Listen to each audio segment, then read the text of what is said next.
చెప్పున పోయి బోళ్ళు చానున్నాయి నీ కూరనికే బదట్లు ఎంకులాట పెట్టి ఈడ ఊకున్నా.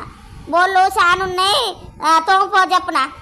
నేను సగం తోమినా నువ్వు సగం తోముపో, ఇంకా సగం ఉన్నాయి. మరి ఇంకా సగం ఎవరు తోమాలే బొమ్మిడి చెప్పే.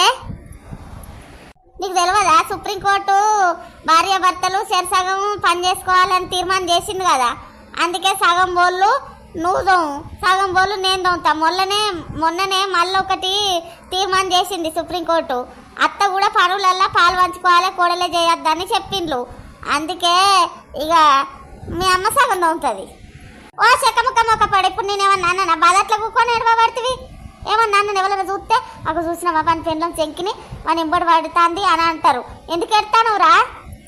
సుప్రీంకోర్టు ఘోరమైన తీర్మానం ఇచ్చింది. నా బతుకు కుక్కలు చింపినిస్తారా అయిందని ఎడతానే.